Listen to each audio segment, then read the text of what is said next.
2024 അവസാനിക്കുന്ന സമയത്ത് സോഷ്യൽ മീഡിയയിൽ ഒരു ചെറിയ തരംഗമുണ്ടായി. 2024 ഏറ്റവും വലിയ പ്രതീക്ഷയോടെ നമ്മുടെ മുന്നിലെത്തിയ മോഹൻലാൽ ചിത്രമായിരുന്നു മലൈക്കോട്ടെ വാലിബൻ. ആ ചിത്രത്തെ അന്ന് നിരൂപകർ വലിച്ചുകീറി ഒട്ടിച്ചിരുന്നു. വലിയ വിമർശനങ്ങളായിരുന്നു ആ ചിത്രത്തിന് നേരിടേണ്ടി വന്നത്. വലിയ രീതിയിൽ വിമർശിക്കുമ്പോഴും കുറേയധികം പ്രേക്ഷകർക്ക് ആ സിനിമ ഇഷ്ടമായി എന്നതും ഇറങ്ങിയ സമയത്ത് കാണാൻ സാധിച്ചു. എന്നാൽ നിഷ്കരണം ഉപേക്ഷിച്ച ആ ചിത്രത്തെ 2024 അവസാനിക്കാറായപ്പോൾ ഗംഭീരമായി പ്രശംസിച്ചുകൊണ്ട് എത്തിയത് കൗതുകം ജനിപ്പിക്കുന്ന ഒന്നായി മാറി. പെട്ടെന്ന് എന്താണ് പ്രേക്ഷകരുടെ അഭിരുചികൾ മാറി പറഞ്ഞു. അന്ന് പലരും പറഞ്ഞിരുന്നു ഈ ചിത്രം പിൽക്കാലത്ത് വലിയ രീതിയിൽ പ്രശംസിക്കപ്പെടും എന്ന്. തൂവാനത്തുമ്പികളൊക്കെ പോലെ അന്നത്തെ കാലത്ത് നിഷ്കരണം ഉപേക്ഷിച്ച പ്രേക്ഷക സമൂഹം ഉണ്ടായിരുന്നു. എന്നാൽ പിന്നീട് ഈ കാലഘട്ടത്തിൽ തൂവാനത്തുമ്പികൾ എന്ന സിനിമകൾ വാനോളം പുകഴ്ത്തുകയും ഗംഭീര സിനിമയെന്ന് പ്രശംസിക്കുകയും ചെയ്തു. എന്നാൽ ആ വർഷം തീരുമ്പോൾ തന്നെ പ്രേക്ഷകരൊക്കെ ഗംഭീര രീതിയിൽ പ്രശംസിക്കുകയുണ്ടായി. 2024 ഏറ്റവും മികച്ച സിനിമ ഏതെന്ന് ചോദിച്ചാൽ ഒരു സംശയം കൂടാതെ പറയും മലൈക്കോട്ടെ വാലിബൻ എന്നായിരുന്നു ഒരു പ്രേക്ഷകന്റെ പോസ്റ്റ്. മാർക്കറ്റിംഗിലെ പിഴവിന്റെ കാരണം കൊണ്ട് അത് മുതലെടുത്ത മറ്റു നടന്മാരുടെ ഫാൻസിന്റെ ടാർഗറ്റഡ് ഹേറ്റ് കൊണ്ടും അണ്ടർ റേറ്റഡ് ആയി പോയ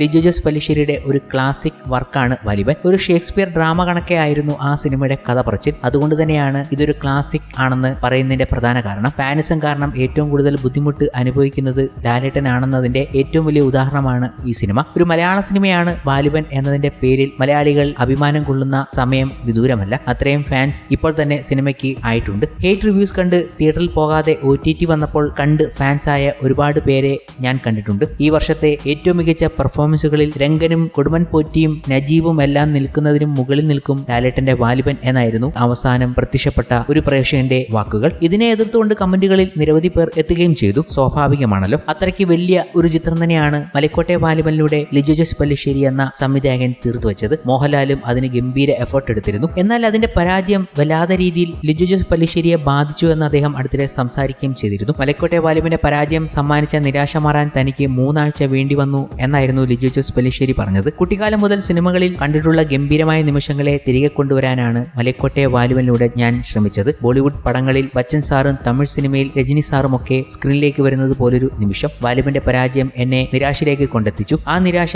3 ആഴ്ചയോളം മാത്രമേ നീണ്ടു നിന്നുള്ളൂ. പ്രേക്ഷകർ എന്താണോ അവർ കാണണമെന്ന് വിചാരിക്കുന്നത് അതിനെ മാറ്റിമറിക്കുകയാണ് സംവിധായകൻ ചെയ്യേണ്ടത്. അല്ലാതെ പ്രേക്ഷക പ്രതീക്ഷയ്ക്കൊത്ത് അവരുടെ ആവശ്യം നിറവേറ്റുക അല്ല വേണ്ടത്. എന്റെ ശൈലി ഇതാണ്. സിനിമ നിർമ്മിക്കുന്നത് മാത്രമല്ല സംവിധാനം എന്ത് കാണണമെന്ന പ്രേക്ഷകരുടെ ചിന്തകളെ സ്വാധീനിക്കുന്നത് കൂടിയാണ് എന്നാണ് എനിക്ക് തോന്നുന്നത്. ലിജോ ജോസ് പല്ലിശ്ശേരിയുടെ വാക്കുകൾ ഇതായിരുന്നു. എന്നാൽ ആ 3 ആഴ്ച നിരാശകൾ സമ്മാനിച്ച ദിവസങ്ങൾ കഴിഞ്ഞ് അദ്ദേഹം ഒരു തീരുമാനമെടുത്തിരുന്നു. മോഹൻലാലുമായി വീണ്ടും ഒരു സിനിമ, അതും ഗംഭീരമായി ചെയ്ത് അദ്ദേഹം എത്തിക്കും എന്ന് തന്നെയാണ് നമ്മൾ കരുതേണ്ടതും. കാരണം മോഹൻലാലും ലിജോ ജോസ് പല്ലിശ്ശേരിയും വീണ്ടും ഒന്നിക്കാൻ പോകുന്നു എന്ന സ്ട്രോങ് റൂമർ ഇപ്പോൾ എത്തിക്കഴിഞ്ഞിരിക്കുകയാണ്. നേരത്തെ ഒരു അഭിയോഗം ഉണ്ടായിരുന്നു മോഹൻലാലും ലിജോ ജോസ് പല്ലിശ്ശേരിയും വീണ്ടും ഒന്നിക്കും എന്നത്. എന്നാൽ അത് സ്ട്രോങ് ആയി കഴിഞ്ഞു എന്നാണ് ഏറ്റവും ലേറ്റസ്റ്റായി ലഭിക്കുന്ന റിപ്പോർട്ട്. ഇതുപോലെ ഒരു ദിവസം ലിജോ ജോസ് പല്ലിശ്ശേരി ഒന്ന് വീണിരുന്നു ബോക്സ് ഓഫീസിൽ. അദ്ദേഹത്തിന്റെ ഏറ്റവും വലിയൊരു പരീക്ഷണ ചിത്രം അദ്ദേഹം കൊണ്ടെത്തിച്ചിരുന്നു. ഡബിൾ ബാരൽ എന്നൊരു പരീക്ഷണ ചിത്രം. ഡബിൾ ബാരലിന്റെ ക്ഷീണം അങ്കമാലിയിലാണ് അദ്ദേഹം തീർത്തത്. അങ്കമാലി ഡയറീസ് എന്നൊരു സിനിമ കൊണ്ടിറക്കി അദ്ദേഹം അതിനൊരു പകരം വീട്ടി. എന്നിതാ വാലിബലിന്റെ ക്ഷീണം അദ്ദേഹം അതേ നായകനെ കൊണ്ട് തന്നെ തീർക്കുമെന്ന് ഉറപ്പിച്ചിരിക്കുകയാണ്. ലിജോ ജോസ് പല്ലിശ്ശേരി മോഹൻലാലുമായി കൈകൊടുക്കാൻ പോകുന്നു വീണ്ടും ഒരു പ്രാവശ്യം കൂടി. അത് ലോക്കായി എന്നാണ് ഏറ്റവും പുതിയ റിപ്പോർട്ട്. കഴിഞ്ഞ ദിവസം ട്രേഡ് അനലിസ്റ്റുകൾ പുറത്തുവിട്ടത് ഈ ഒരു വിവരമാണ്. മോഹൻലാലും ലിജോ ജോസ് പല്ലിശ്ശേരിയും വീണ്ടും ഒന്നിക്കാൻ പോകുന്നു. ആ ഒന്നിക്കൽ ലോക്കായിട്ടുണ്ട് എന്നാണ് ഏറ്റവും പുതിയ റിപ്പോർട്ട്. ഇത് ആര് നിർമ്മിക്കുന്നു, എങ്ങനത്തെ പടമായിരിക്കും എന്നൊന്നും പുറത്തു വന്നിട്ടില്ല. ഏതായാലും വരുന്നത് ഒരു ഗംഭീര പടം തന്നെയായിരിക്കും എന്ന് വിശ്വസിക്കുക തന്നെയാണ് പ്രേക്ഷകർ. മലൈക്കോട്ടെ വാലിബനുണ്ടായ ക്ഷീണം ഈ ചിത്രത്തിലൂടെ മാറ്റും എന്ന് തന്നെ പ്രതീക്ഷിക്കുന്നു.